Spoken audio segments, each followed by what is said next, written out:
We anticipate in the next 10 to 12 years approximately 8 to 6 million Hispanics coming into the United States and 41 million Asians.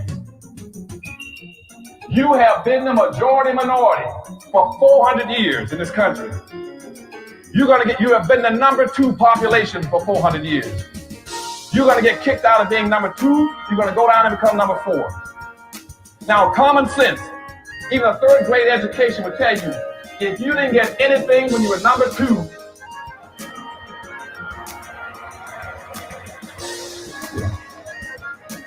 you all jumped ahead of me, but anyway, you can guess what you're going to get when you become number 4. President Biden, do you support reparations?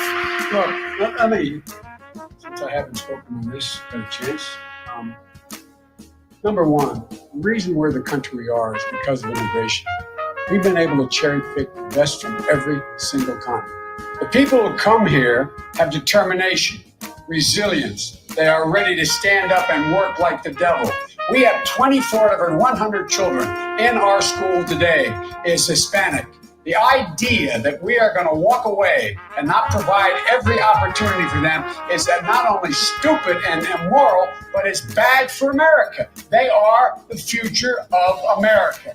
At the very same time that America refused to give the Negro any land, through an act of Congress, our government was giving away millions of acres of land in the West and the Midwest, which meant that it was willing to undergird its white peasants from Europe with an economic floor. But not only did they give the land, they built land-grant colleges with government money to teach them how to farm.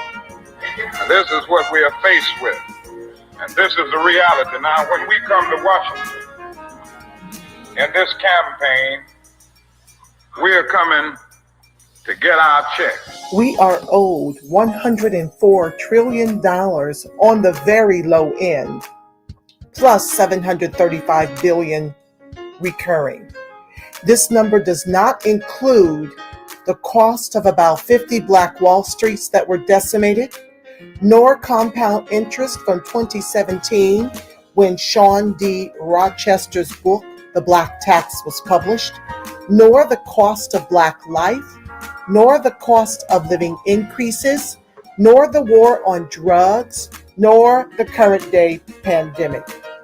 The number I'm working with is for slavery, Jim Crow, and accrued ongoing systemic racism, oppression, and disadvantage in the country our ancestors built with their lives.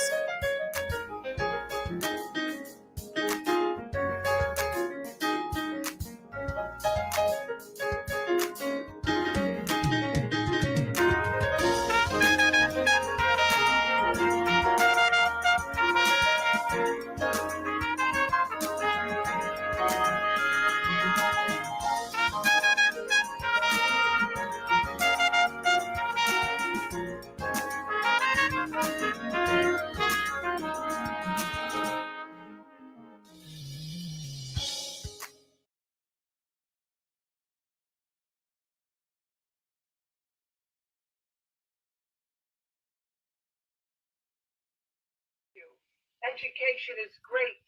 We especially need to teach our history to our children, since some in this country pretend we are the racists for wanting our kids to be taught true American history, which includes our never-ending Holocaust. But education doesn't guarantee employment, given that our affirmative action benefits everyone but us, nor does it close the over $100 trillion egregious racial wealth gap. We've got 900,000 kids 25 and under here in California, and of 215,000 teachers, roughly 12,000 or 5.5% are Black. 22,000 of our kids are in foster care. Our youth make up 15% of youths nationwide, and yet 41% are detained. I'm asking yet again, even though we all suffer from racism, who's impacted by foster care and the preschool to prison pipeline?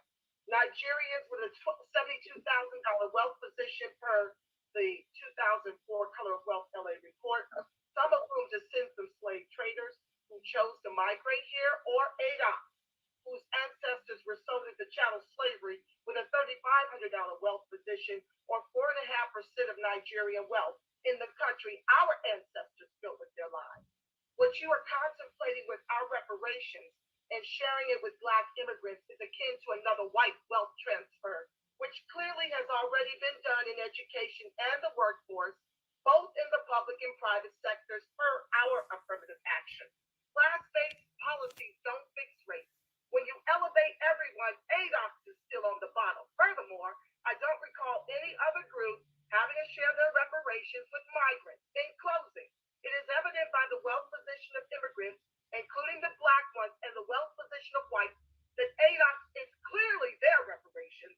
It is time for ADOS to take care of ADOS.